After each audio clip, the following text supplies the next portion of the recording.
Hi everyone, it's Maeve. I'm going to be presenting Chapter 8 with you guys today.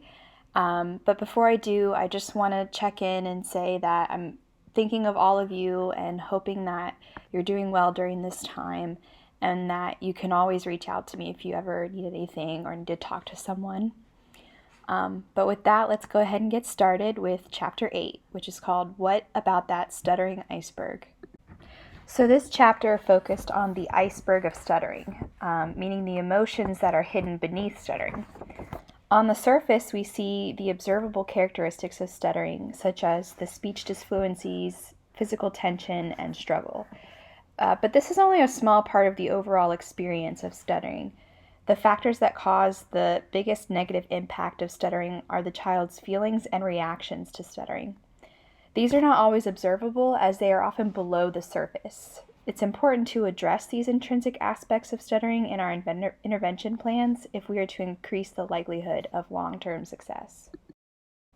So as you guys can see on this picture, at the very top above the surface is stuttering, and then below it is fear, shame, guilt, anxiety, hopelessness, isolation, and denial. These are just a few of the feelings that a child who stutters may feel. And we may not see these things outwardly because they're feeling them internally.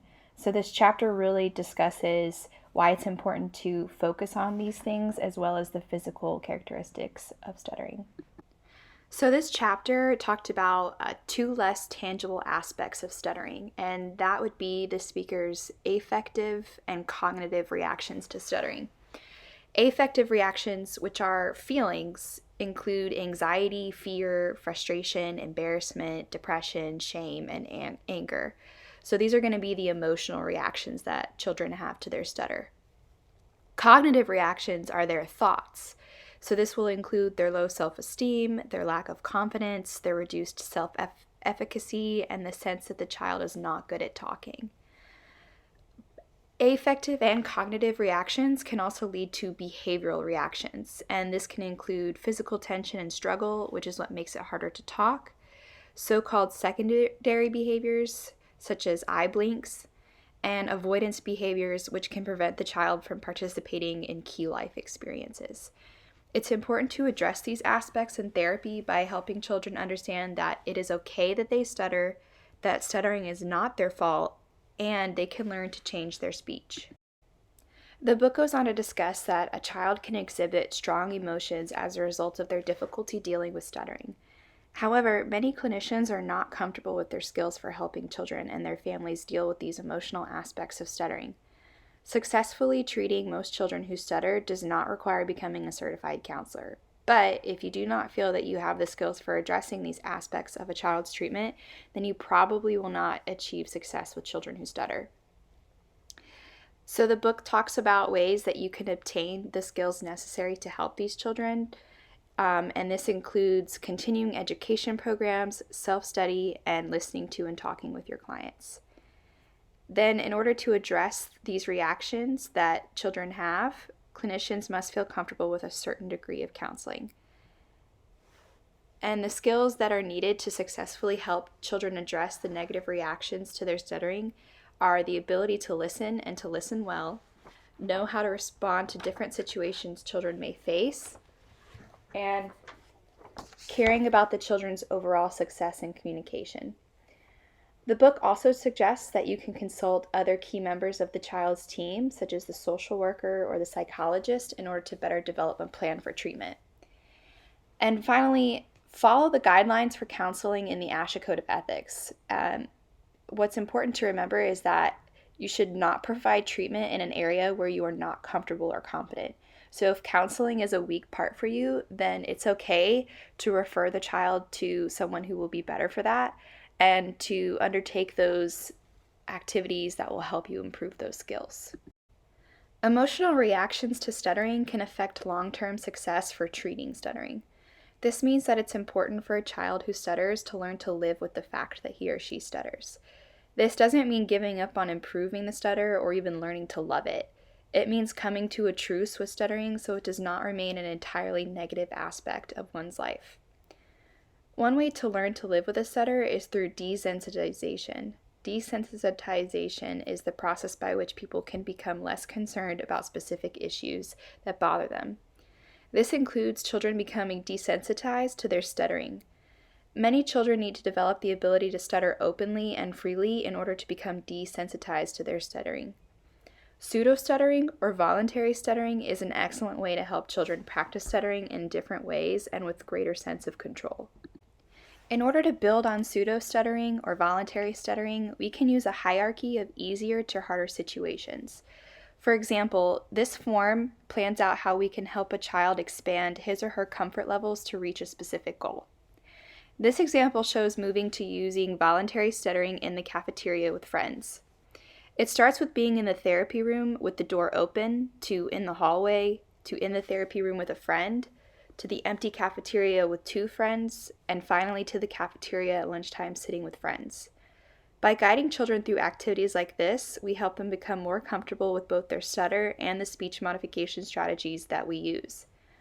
To accomplish desensitization, we should engage students in desensitization activities for fluency strategies, not just for stuttering. Another way we can use desensitization and pseudo-stuttering together is to help children play with stuttering and explore what would happen if they exhibited a disfluency in realistic situations. Overall, desensitization is a critical component of the therapeutic process. So in order to help children address the negative attitudes that affect their stutter, we need to understand that it is not our job to convince the child that stuttering is okay or that he or she should not feel bad. Instead, we need to listen to children and provide a setting where they can talk about their experiences with stuttering. We need to provide children with a supportive, safe environment where they can learn that they can do anything they want in their lives, regardless of whether or not they stutter. One great way to help children learn that they are okay is through interactions with other people who have overcome their own concerns about stuttering. Support groups are another excellent resource for people who would be open to them. The book then talks about embarrassment and how it's a really major emotion for people who stutter.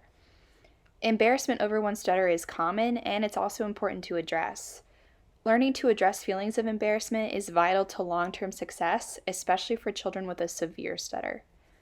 To overcome embarrassment of stuttering, we can engage children in desensitization strategies or activities, talking about stuttering, learning more about stuttering, and educating others, like their fellow peers in a classroom, about stuttering. Decreased feelings of embarrassment can help decrease a child's desire to avoid stuttering. So I pulled this diagram from the book because I think it's really important and valuable. As a child becomes more comfortable with stuttering, he or she will be less likely to try and hide it. As desensitization occurs, the child will be less likely to engage in maladaptive behaviors, physical tension, and struggle. Thus, as a child comes to terms with stuttering, his or her remaining stuttering can be shorter, easier, and less disruptive. This diagram demonstrates the positive results of children moving towards openness with their stuttering. The book then talks about self-disclosure, which is something that we had talked about in class before, especially in how important it can be for a child who stutters. Self-disclosure is intentionally telling people that you stutter. This is considered an advanced goal that some children may not achieve while working with you, but those who do also achieve the ability to be open about stuttering. In order to work towards self-disclosure, we can include activities such as talking about talking, staying in the moment, and making a speech machine in our treatment sessions. All of these activities include the implicit requirement that the child acknowledge his or her stuttering to you and to other children in therapy. The use of self-disclosure, however, needs to be done appropriately. The fact that the child stutters should not be the first piece of information he or she shares with new people he or she meets. And he or she should not provide information about stuttering in a forceful way, an apologetic way, or as an excuse for why he or she cannot do something. Instead, he or she should simply be able to say that he or she sometimes stutters when he or she speaks. The goal is for the child to work toward the point where his or her stuttering does not hinder him or her in any way. Stuttering is a complicated disorder that can affect many aspects of a child's life, including educational performance and social interaction. Due to the broad-based nature of the disorder, stuttering can have a major impact on a person's quality of life. Not all children will have needs in every area affected by stuttering. As a result, if a child does not have a concern for a particular area, then you do not need to address that area in your treatment plan. However, you should still consider the fact that many children do have needs in some or all affected areas. If you address only a part of the disorder by focusing too much on the observable disfluencies or on the child's reactions, then the treatment will be incomplete. In order to plan for the most effective treatment, the book suggests using a broad-based approach. This is essential for helping people make changes in their lives. Prior to expecting people to change, however, they need to believe that the changes are appropriate for him or her, understand the rationale for the changes, believe he or she can make the changes, and have a strong sense of self-efficacy. These are all necessary in order to expect people to make changes in their lives. So to summarize this chapter, it's important to keep in mind the following concepts. Negative reactions to stuttering can affect a child's communication just as much as the disfluencies themselves.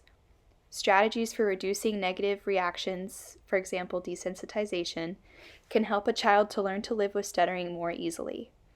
SLPs play a key role in helping children learn to accept stuttering. So that's chapter 8. It's a quick, short chapter on the emotions behind stuttering and how we as SLPs can handle them with our clients. If you guys have any questions, feel free to email me or text me or whatever. And again, I really do hope all of you are doing well, and I can't wait to see you all in person again. All right, thanks.